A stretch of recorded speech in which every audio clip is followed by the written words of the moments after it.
يا حبيب السلام عليك صلوات الله عليك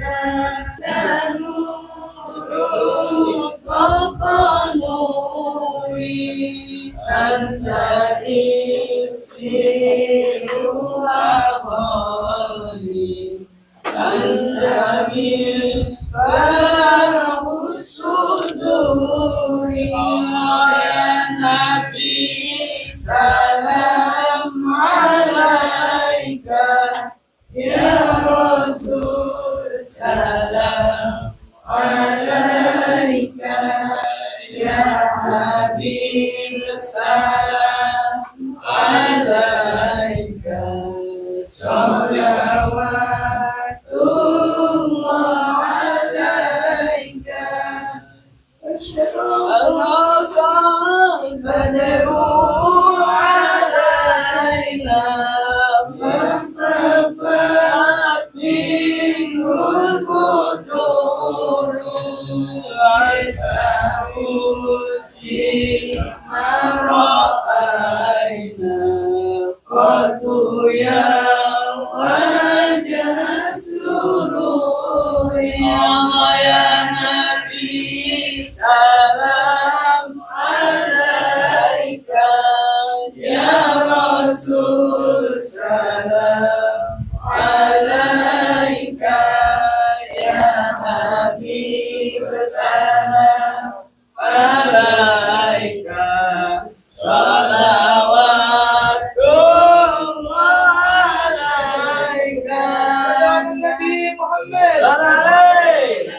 يا حبيب السلام عليك صلوات الله عليك يا نبي سلام عليك يا رسول سلام عليك يا حبيب سلام عليك صلوات الله عليك صلى على النبي محمد. Alhamdulillahirrabbilalamin. Sugeng rawuh Kiai Haji Abdul Aliyah Silahul Hawa, guru kita bersama yang alhamdulillah menyempatkan waktunya untuk bisa menyampaikan secara langsung sanad dari apa yang sudah kita pelajari selama 5 kali pertemuan, 4 kali di Surabaya, 1 kali di Buring, Malang, yaitu qiraah sab'ah juz amma. Sebelumnya dalam sampaikan matur nuwun sanget Gus atas perawan panjenengan, dan memang sangat-sangat diharapkan untuk bisa rawuh di samping menyambungkan sanad untuk qiraah sab'ah juz amma ini. Mungkin kita sangat berharap untuk juga mendapatkan tambahan ilmu, mendapatkan wejangan, bahkan yang paling penting adalah doa daripada kiai kita ini. Oleh sebab itu, mari segera kita ikuti tentang penyampaian sanad ini, ijazah sanad ini dari beliau. Dan sebelumnya kami sampaikan beribu terima kasih kepada Gus Hawa, kami persilakan. Assalamualaikum warahmatullahi wabarakatuh. Waalaikumsalam warahmatullahi wabarakatuh. Alhamdulillah, alhamdulillahi rabbil alamin. Wassalatu wassalamu ala ashrafil mursalin Sayyidina Muhammadin wa ala alihi wa sahbihi ajma'in. Amma ba'd. Faya ikhwati rahimakumullah, usikum wa nafsi bitaqwallah, faqad faza man ittaqah.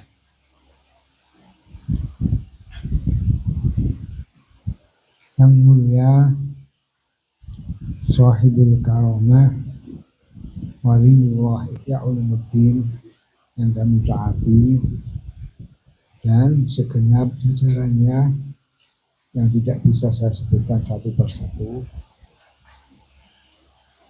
Alhamdulillah saya diberi fasilitas untuk bicara di majelis yang terhormat ini.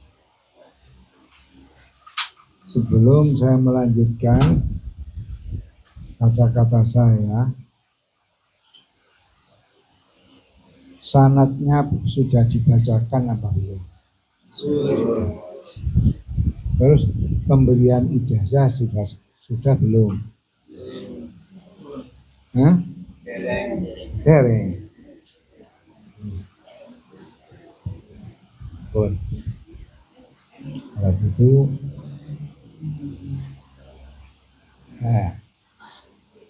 sebelum pemberian ijazah, maka perlu saya sampaikan dulu. Jadi ijazah itu bahasa Arab apa bahasa Indonesia? Jelas adalah bahasa Arab. Nah, itu dari kata jaza yang juzu jawaza. Kalau mengikuti wazan af'ala yuf'ilu if'alan. Oke. Jadi ajaza yujizu ijazatan.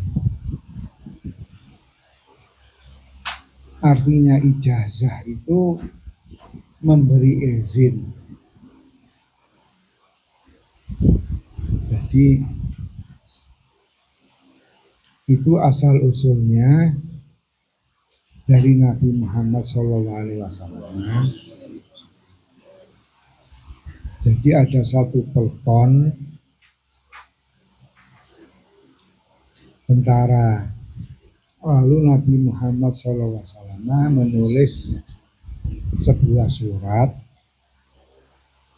Lalu surat ini tidak dibaca oleh Rasulullah, juga orang ketua pelton itu tadi juga tidak membaca di hadapan Rasulullah. Hanya Rasulullah memerintahkan, nanti kalau sudah kalian semua datang di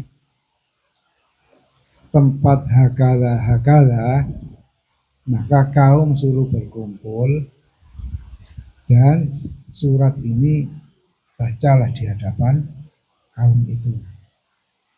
Nah, artinya orang yang diberi amanat ini tadi juga belum tahu isinya surat. Nabi pun juga tidak membacakan, tidak memberitahu isi surat itu, masih rahasia. Tapi Nabi memberi izin membacakan surat ini di hadapan kaum. Ini yang ada di dalam hadis Bukhari. Itu asal usulnya ijazah. Lalu dipakailah oleh ulama-ulama, baik ulama Al-Quran atau ulama hadis. Jadi orang itu tidak belajar kepada pemberi ijazah, juga tidak mendengarkan secara langsung ajaran yang diajarkan oleh pemberi ijazah. Cuma sang pemberi ijazah ini tahu bahwa si fulan ini mampu untuk membaca ini dan menjelaskan itu. Contoh namanya hadis Bukhari, hadis Muslim, ya, tidak pernah belajar kepada kiai si fulan, lalu diberi ijazah atau minta ijazah. Saya minta ijazah hadis Bukhari. salah satu contoh saya saja sudah. Kalau orang lain yang saya contohkan itu nanti akhirnya saya ini menghakimi. Lebih baik contohnya itu adalah saya sendiri si pelakunya. Saya hadis-hadis, namanya hadis Bukhari atau hadis Sahih Muslim atau Sunan Abu Dawud, Sunan Tirmidzi, tidak pernah belajar kepada seseorang pun. Nah, selama ini yang saya sampaikan kepada orang-orang itu hadis hanya wujdan, dapat nemu. Mungkin nemu itu di suatu kitab, ya mungkin nemu itu ada kiai yang menyampaikan. Kemudian saya baca di dalam Ulumul Hadis kitab itu. Jadi wujuhu tahammulil hadis itu ada 8. Pertama, imla. Guru itu mendikte, santri menulis. Keduanya, guru itu kiro'ah atau muridnya yang kiro'ah, santri yang mendengarkan atau sebaliknya, santri yang membaca, guru yang mendengarkan. Ada pula yang sama, guru atau orang lain yang baca, santri yang lainnya cuma sebatas mendengarkan saja. Ada pula wakalah, dapat wakil. Ada pula wasiat, dapat pesan. Nah, ada pula namanya ijazah, pemberian ijazah. Jadi segi-segi penerimaan hadis yang 8 itu dipandang adalah sah. Nah, kemudian saya ke Banyuwangi sana ketemu namanya Kiai Abdullah Mukhtar. Kiai Abdullah Mukhtar ini santrinya saya Maliki. Nah, terus saya sampaikan, Gus, segi-segi menerima hadis itu ada kan, ada 8. Benar apa salah saya kata ini? Yang saya katakan benar. Terus saya sampaikan bla bla bla bla. Nah, selama ini Gus, saya hadis ini hanya peringkat ke-8 terakhir wujdan oleh nemu. Ya, dengan sendirinya manusia normal itu ingin naik kelas.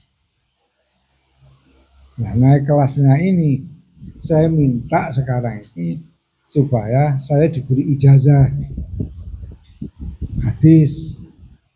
Wah ini ya. Kenapa Gus? Di sana kan ada Habib Soleh. Ya betul. Cuma maaf Gus, Habib Soleh saya sungkan. Kalau ada sesuatu, saya mau nanyakan ini dan itu risih saya. Tapi kalau sampean istilahnya kan kiai yang kena dilama. Nih, istilahnya kiai kan sing kena digudui ya. Jadi kalau udah sampean ngoten gak wedi dosa. Senajan itu dosa. Cuma sampean nggih sabar menghadapi kula sing murokbal ini, gitu loh. Jadi kalau golek guru sing kena dilama. Nih. Nah, itu sampean iki satu-satu nelek Habib Soleh. Nggih kalau nggih percaya ya. Cuma gak kena di lama oleh orang sing kemuskilan saya tanya mau mendebat sama Habib Soleh kan lain persoalannya nanti. Tapi kalau sampean itu nanti ada yang enggak jelas saya tanyakan loh, itu saya bisa merudut, bisa membantah dan segalanya. Hasil ini pun ya saya tak persiapan dulu gitu. Akhirnya saya datang ke rumahnya pagi-pagi. Nah disitulah terus akhirnya saya diberi ijazah. Nah, sebanyak 12 kitab Sahihah, di antaranya Sahih Bukhari, Sahih Muslim, sampai musnadnya Imam Syafi'i, sampai musnadnya Imam Ahmad bin Hanbal. Nah, setelah saya menerima ijazah dari Kiai Abdullah Mukhtar ini, nah itu persoalan-persoalan yang ngeruwet-ruwet di dalam hadis itu terbuka. Jadi ada solusi.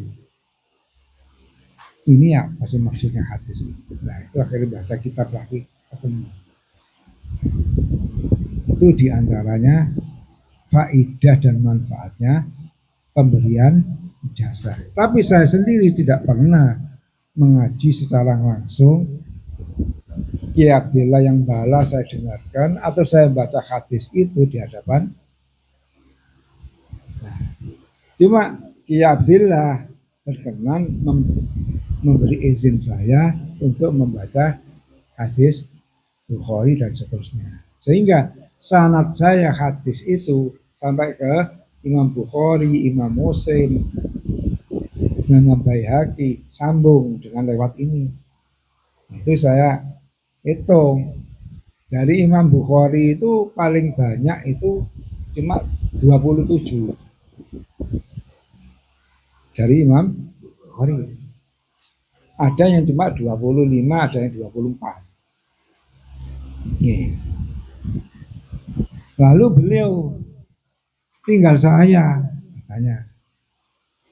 Apa Gus? Urusan Quran. Sanad saya Quran ini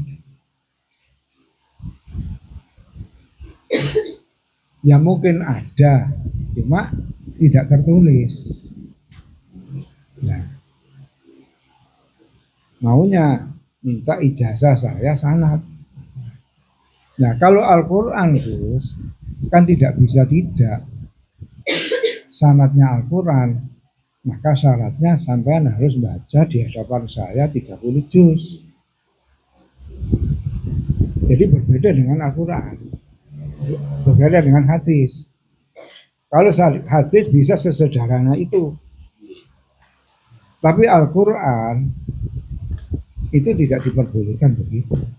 Sampean harus baca di hadapan saya, baru selesai nanti saya ijazah. Bukan saya tidak mau memberi ijazah sampean. Pertanyaannya yaitu, sampean sanggup apa enggak?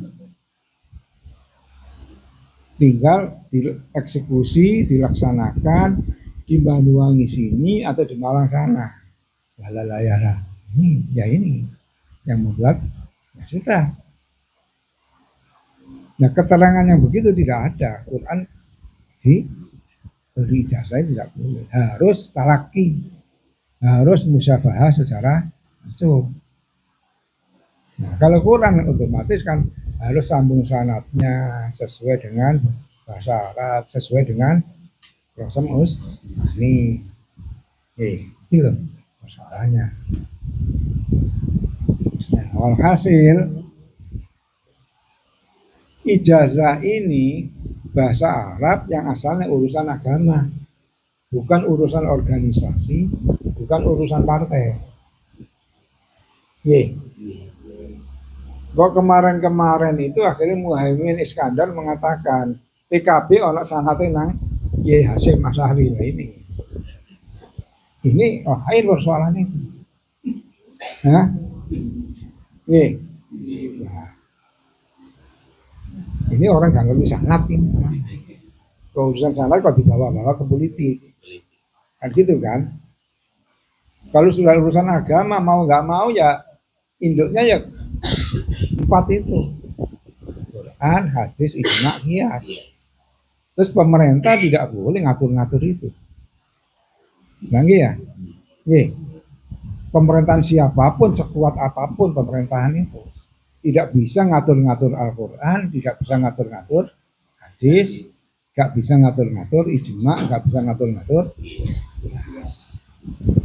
Kalau organisasi ya silahkan atur-aturan. Entah itu Muhammadiyah, itu PKNU, atau HTI, atau Persis. Entah itu organisasi politik atau organisasi keagamaan, atur-aturan. Sekalipun organisasi preman pun atur-aturan silahkan. Nah ini loh. Jadi jangan sampai itu dipandang urusan agama ini adalah urusan organisasi.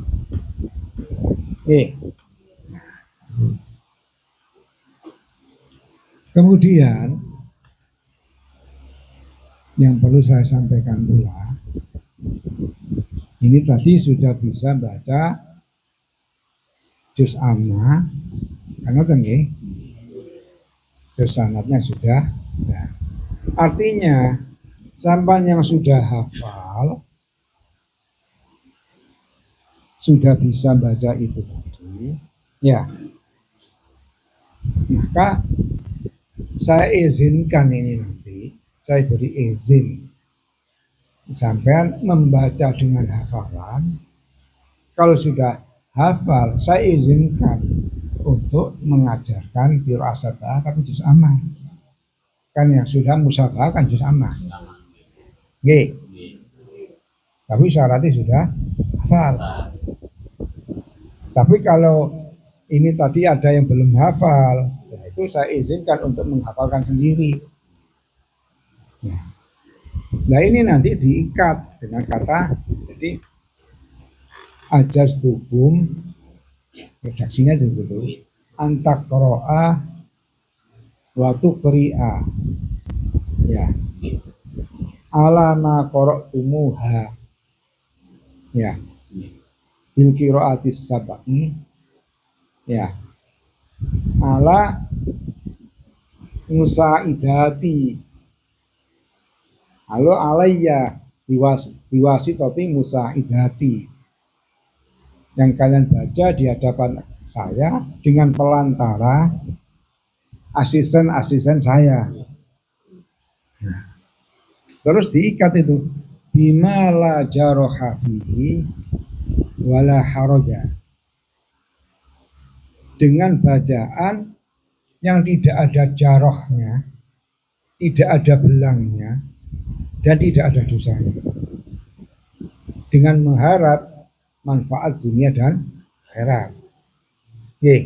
Lalu sama nanti qara'tu wa rawaiduhu, ya, saya siap menghafalkannya dan saya siap meriwayatkannya.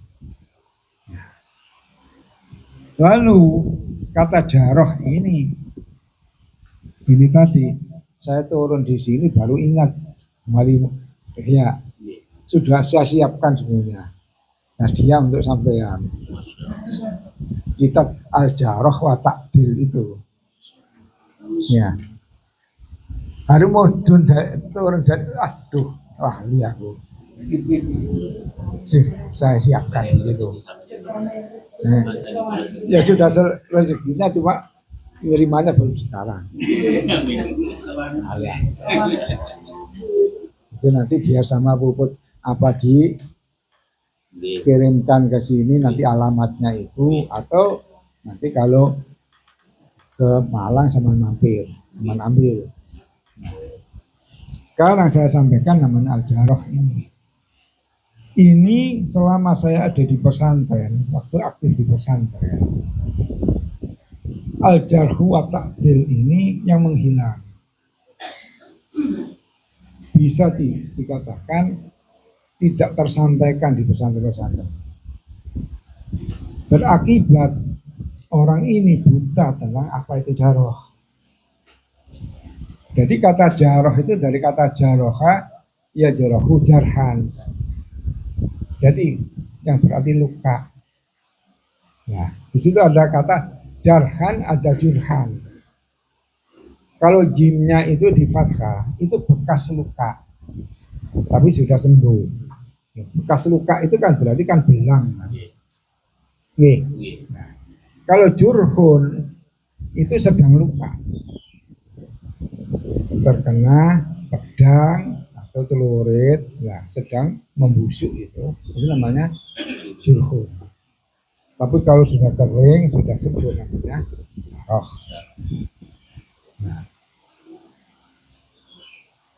Nah, al-jarhu ini yang perlu dipopulerkan sekarang itu. Karena itu nanti di dalam redaksi pemberian ijazah itu ada kata-kata bimala jaroha fihi wala haraj. Nah ini menyangkut namanya akhlak. Jadi yang diajarkan kepada kita itu cuma haram menghibahkan gitu kan. Sehingga orang itu mengatakan jaroh, akhirnya dikatakan itu menghibah. Berbeda al-jaroh dengan hibah. Kalau hibah kata Nabi, zikruka akhoka bima yakrohuhu. Kamu menceritakan saudaramu mengenai hal-hal yang dia tidak sukai. Itu namanya hibah. Nah, kalau al-jarhu itu zikruka akhoka bima yarghabu fihi. Jarah itu yang berarti belang itu, bekas luka itu adalah kamu menyebutkan saudaramu, kamu menceritakan saudaramu mengenai apa yang dia suka. Tapi mengenai yang apa yang dia suka ini berlawanan dengan Islam, berbeda dengan Islam. Salah satu contoh di dalam akidah itu ada ahlu sunnah wal jamaah. Yang terselamatkan kan ahlu sunnah wal jamaah. Lalu Islam ini akan pecah, umat ini akan pecah menjadi 73 firqah. Terus Nabi kulluhum finnar illa wahidah. Semuanya masuk neraka kecuali satu. Nah, yang satu ini namanya ahlu sunnah wal jamaah. Yang satu ini adalah akidah yang adil. Ya, akidah yang benar. Berarti yang 72 firqah, nah inilah yang jarah. Itu namanya Khawarij, Syiah, Mu'tazilah, ya, Jabriyah, Murji'ah dan seterusnya. Nah, maka orang menyebutkan jarahnya ini wajib. Wajibnya di mana? Surat Hujurat Allah berfirman, ya ayyuhalladzina amanu idza ja'akum fasiqun binaba'in fatabayyanu. Wahai orang-orang beriman, bila datang kepada kalian seorang fasik ini binabain dengan membawa berita Al-Quran atau membawa berita hadis, fatabayyanu, maka telitilah orang ini kefasikannya di mana. Nah, kefasikan ini namanya jarah. Kemu'tazilannya di mana? Kesyiahan di mana? Kekhawaritannya di mana? Kemurji'ahnya orang ini di mana? Nah, situ loh. Maka harus, senajan itu guru, kok Mu'tazilah ya dikatakan kemu'tazilahannya. Kalau guru ini kok Syiah, ya wajib kita menjelaskan guru. Gak enak ya guru walat bro. Demi menjaga kehormatan guru, tapi mengorbankan kehormatan Quran.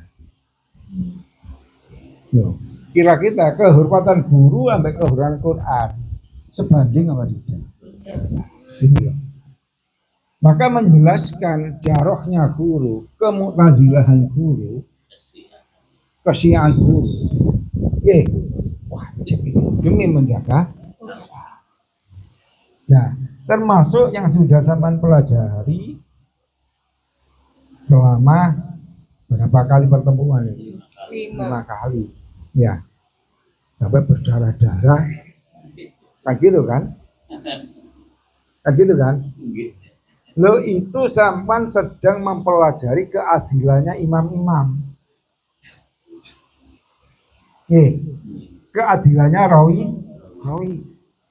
Antara satu rawi yang satu dengan rawi yang lain berbeda. Ada khilaful faksi, ada khilaful usul. Kan gitu kan? Nah itu harus dijaga. Katakanlah sekarang yang hafaz dari Imam Asim, yang murattal yang sesuai dengan sanadnya, sesuai dengan Rasul Utsmani, itu adalah adalatu Asim dan adalatu Hafaz. Maka kita wajib mentakdil itu. Yang adil kita katakan adil. Yang belang harus kita katakan belang. Nah, otomatis keadilannya Imam Asim jangan sampai tercacati oleh kita. Nah, sebabnya apa? Orang Mu'tazilah juga mengajarkan Al-Quran. Orang Syiah juga mengajarkan Al-Quran. Orang Murji'ah juga mengajarkan Al-Quran. Nah, ajaran Al-Quran yang ala ahli sunnah wal jamaah itu yang mana? Nah, otomatis An-Najiyah Wahidah ditanyakan oleh sahabat, wa ma hiya ya Rasulullah? Jawabnya kan ma ana alaihi yauma wa ashabi. Apa yang saya lakukan hari ini dan apa yang dilakukan oleh sahabat-sahabat saya.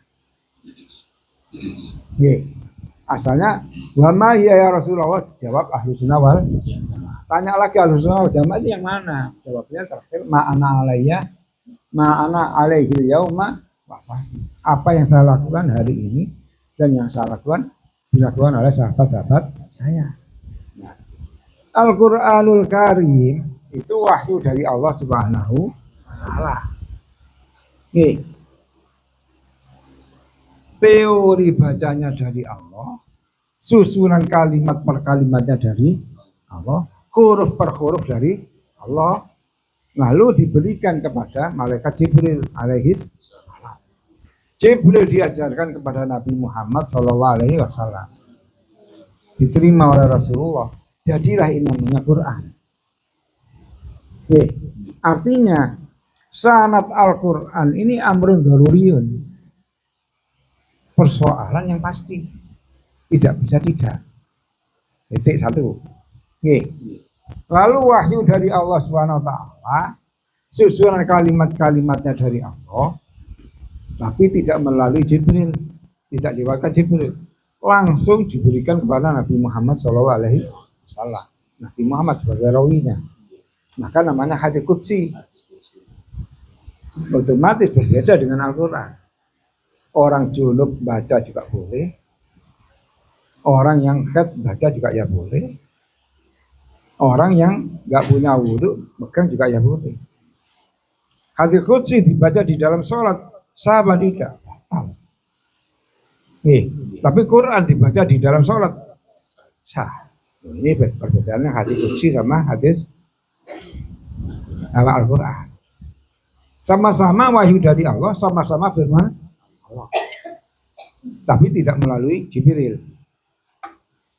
Tapi kalau langsung diilhamkan oleh Allah kepada Nabi Muhammad SAW,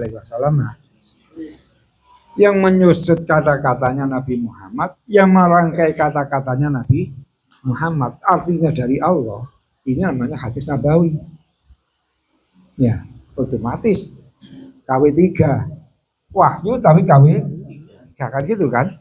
Nah, di sini loh. Artinya Al-Quran 30 juz itu tidak ada yang tanpa melalui Jibril, tidak ada yang tanpa melalui Nabi. Loh kok ada sekarang orang mengajar Al-Quran seperti tartil, seperti enggak berubah artinya, tanpa ada sanadnya. Nah ini namanya Quran yang tidak pernah turun. Ini namanya Quran yang tidak pernah turun. Terus ada guru saya yang mengajarkan begitu, wajib saya mengatakan itu jaroh itu namanya. Kan cacat itu. Nah, cacatnya di mana? Nggak ada sanadnya. Karena apa? Tajwid yang kita pelajari mulai nun mati, hukum nun mati dan tanwin ila akhirih. Makharijul huruf, sifatul huruf ila akhirih. Itu hanya menjaga dari 3 kesalahan. 1, kesalahan lahan, kesalahan harokat. 2, kesalahan tashif. Sin jangan sampai dibaca shin, atau dibaca dengan sa. Itu kan kesalahan tashif kan. 3, supaya tidak lubes. Kesalahan lubes, kacau. Antara wawu dan fa tidak bisa membedakan. Antara nun dengan n tidak bisa membedakan. Mim dengan m tidak bisa membedakan. Wawu dengan w tidak bisa membedakan, itu namanya lupus. Apalagi baca Al-Quran mulai pagi sampai jam sekian sudah khatam. Kadang jam 3 sudah khatam, jam 1 tergantung permintaan. Terus rombongan wonten. Nah, ini namanya kesalahan lupus. Nah, itu jaroh apa adalah nih? Hah? Jaroh apa adalah? Jaroh. Nah di situ. Cuma sebatas itu tajwid yang kita pelajari itu. Tapi yang namanya baca Al-Quran senajan setartil apapun, tidak ada sanadnya, tidak pernah dinukil dari Rasulullah SAW melalui guru-guru. Itu kata Syihabuddin Al-Qustalani. Beliau mengatakan, amma ma wafaqal makna warrasma walam yungqal al-battah atau bi ghairi naklin fala yusamma syadzan bal makdzubun yakfuru muta'ammiduhu. Nah inilah. Adapun bacaan Al-Quran yang sesuai dengan lafaznya kan berarti fasih, mujawid, dan sesuai artinya, sama sekali tidak berubah arti. Cuma bi ghairi naklin, tanpa dinukil dari guru-guru yang mutasil sanadnya Rasulullah. Itu tidak dinamakan bacaan yang syadzah, bukan namanya bacaan yang nyimpang, tapi makdzubun, itu namanya bacaan yang dusta, dan kafir lah orang yang sengaja baca itu. Faktanya orang sekarang ini mengajarkan Al-Quran tanpa sanad, sing penting tafsir. Maaf ini kalau saya sebutkan, tapi wajib saya sebutkan. Seperti guru saya yang namanya Kiai Basari Alwi. Siapa yang nggak kenal Kiai Basari Alwi? Itu guru saya yang mendidik saya, yang membuat saya jadi manusia ini. Itu hasil didikan beliau. Waktu saya nyantri, karena saya juga pahamnya sama, enggak Ahlussunnah wal Jamaah, yo enggak Jahmiyah, yo enggak Syiah. Nggih, Nggih. ngalor ngidul gak kate apa. Pokoke ana wong sing gelem muruki aku ngaji beres wis. Nggih. Nah, faktanya beliau yang diajarkan begitu. Jadi hamus jahar praktek tartil dari beliau saya. Nih, tapi tidak ada. Nah ini berarti ajaran bukan ajaran Ahlussunnah wal. Kenapa kok beliau mengajarkan begitu? Karena beliau menerima dari gurunya itu tanpa salah. Nih. Jadi amrun daruriyunnya itu tadi dilawan dengan penerimaan dari guru ini tadi. Oh dari guruku ngono tak sampai ngono wis mari ya. Nggih. Lah ini namanya ajaran Al-Qur'an yang bukan Ahlussunnah wal Jamaah. Ajaran Al-Qur'an yang jamiah.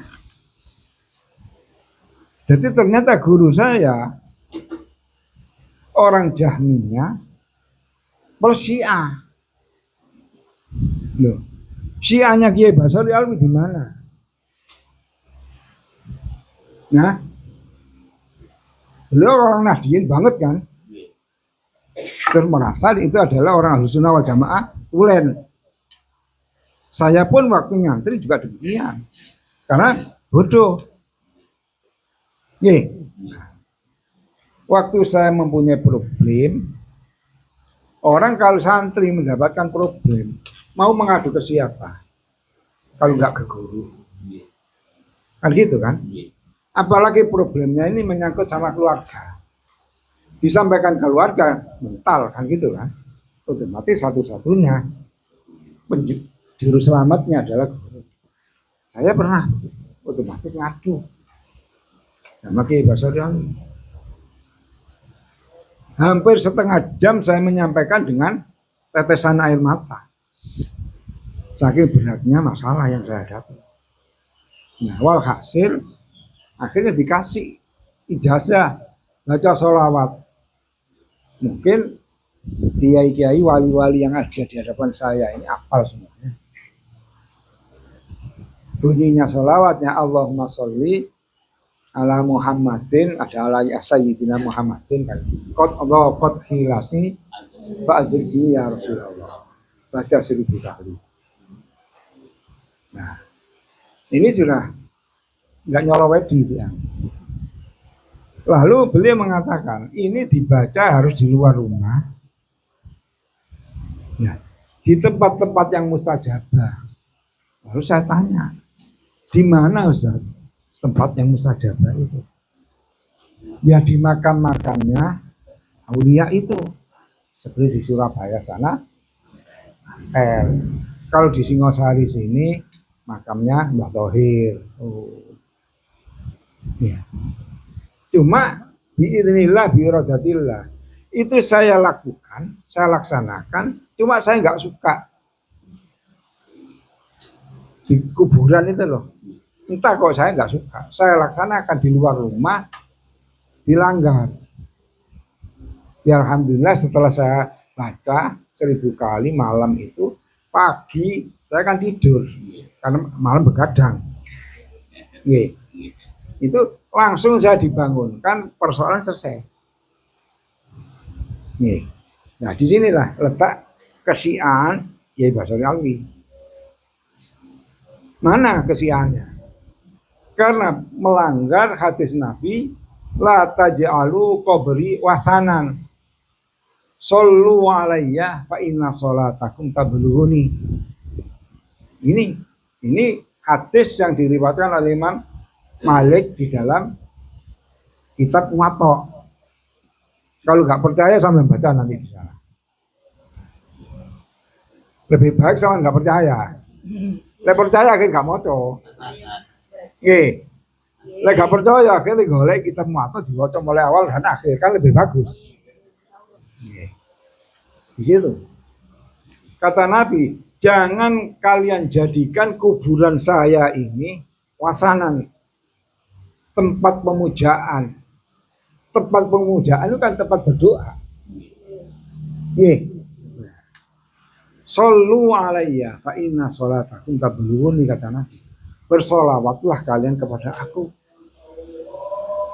karena solawat kalian sampai kepada aku. Ini cukup dieksekusi dari rumah, gak usah di makam. Di dalam kitab-kitab sejarah itu sudah mencatat itu. Yang mendewa-dewakan makam itu adalah tidak ada lain kecuali orang Syiah.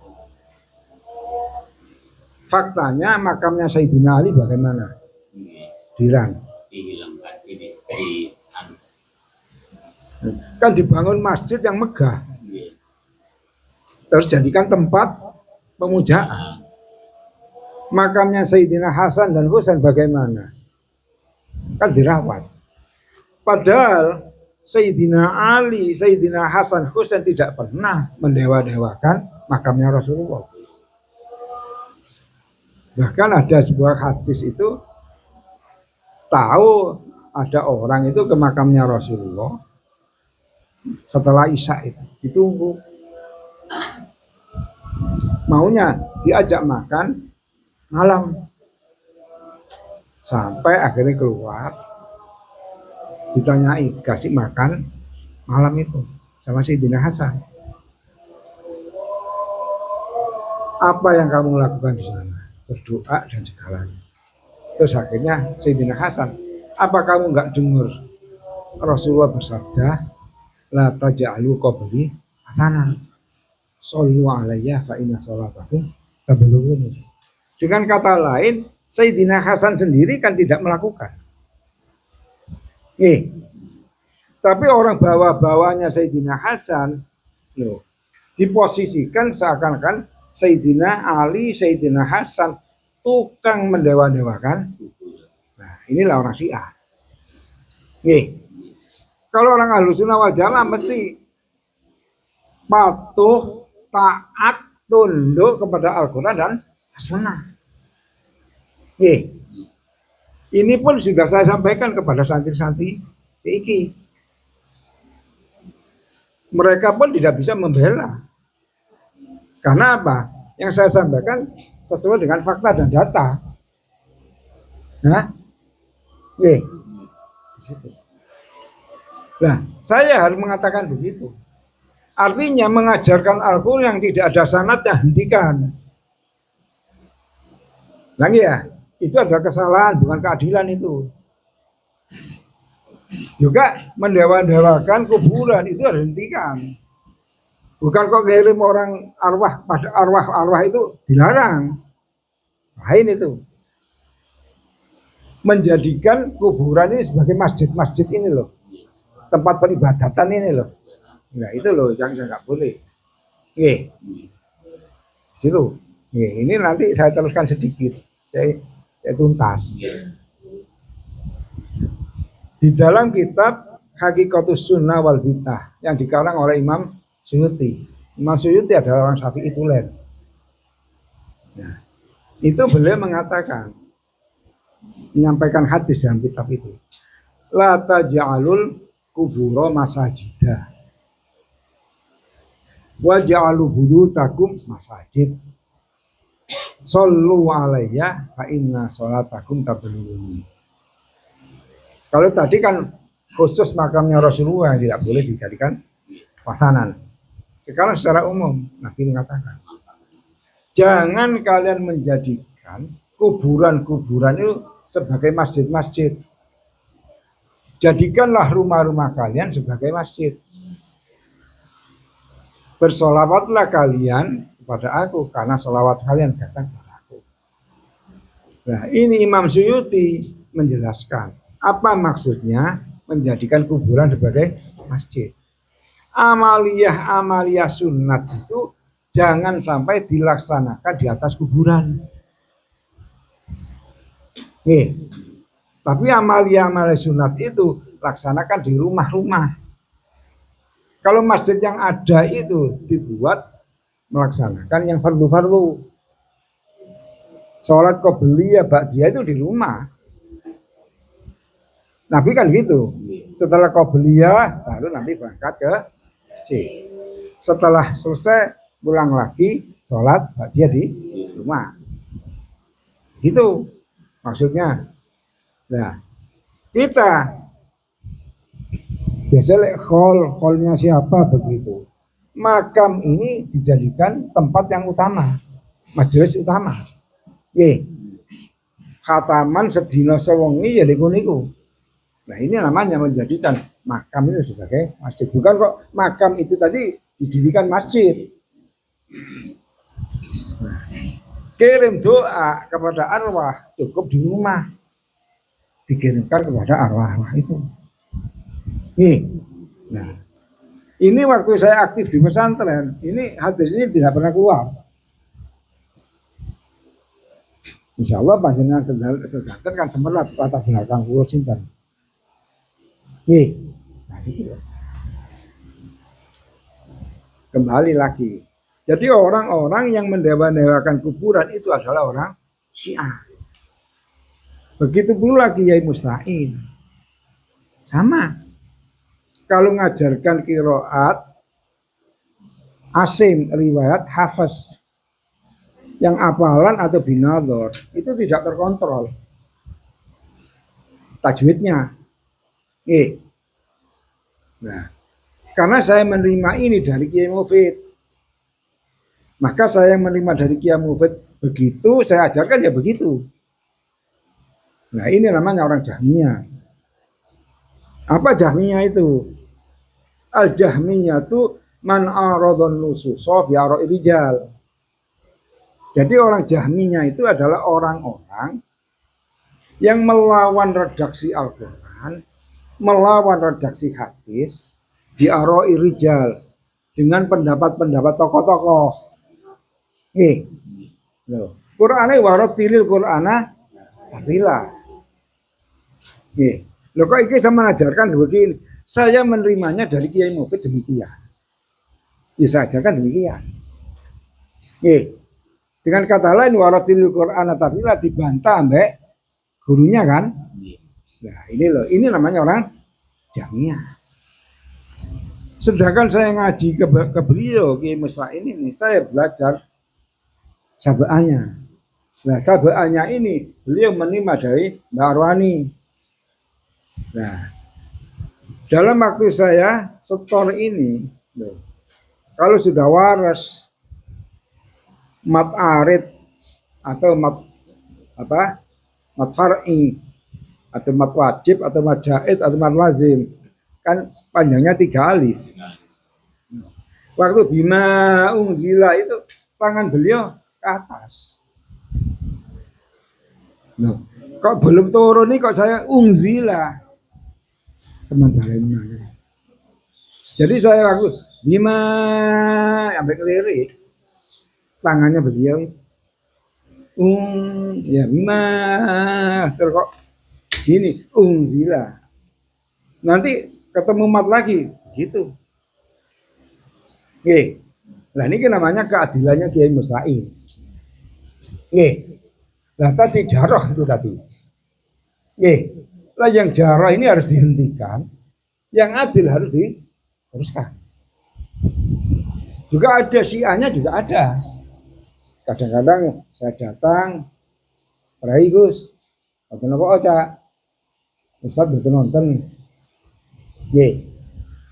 Lalu tembun di Mojokerto. Kan apa Cak? Dan makamnya Banki. Kadang-kadang 1 minggu, kadang-kadang 1 bulan. Kan sama. Mendewa-dewakan kuburan. Nah, ini namanya yang saya ceritakan namanya jarah. Sama dengan yang terjadi di sahabat. Sayyidina Alqamah. Kan melegenda itu. Semua orang kan viral itu. Rungu itu. Waktu nazak tidak bisa mengucapkan kalimat la ilaha illallah. Nabi Muhammad hadir, akhirnya nanya ibunya, ada salah apa sama kamu? Anakmu ini kok sampai susah untuk mengucapkan la ilaha illallah. Alqamah ini anak yang bekti kepada saya, Rasulullah. Cuma setelah kawin, dia lebih menyintai istrinya daripada saya. Lebih patuh pada istrinya daripada saya. Saya jengkel saya. Saya di nomor 2 kan. Kamu mau memaafkan? Enggak. Saya tidak akan memaafkan Alqamah. Dituntun sama Nabi, la ilaha illallah tidak bisa mengucap. Dimintakan lagi maaf, tetap tidak mau memaafkan. Kalau kamu tidak mau memaafkan, Alqamah akan saya bakar hidup-hidup. Ambilkan kayu bakar. Kelihatan itu enggak tega seorang ibu, ya sudah kalau begitu Rasulullah, saya maafkan. Baru bisa mengucapkan kalimat la ilaha illallah.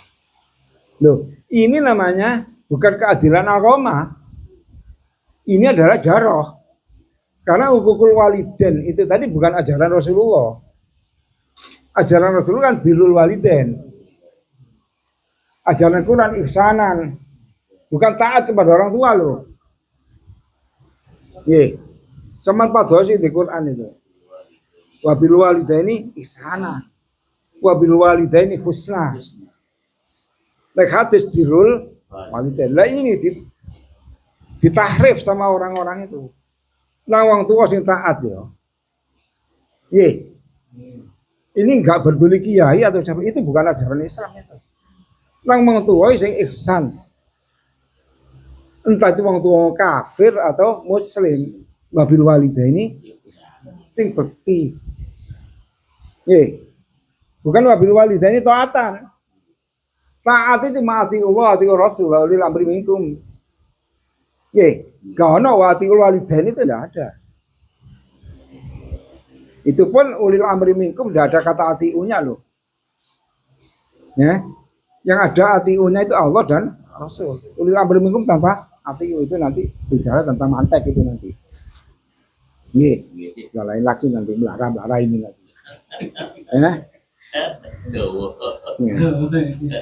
Ya, sekarang kita jaroh ini.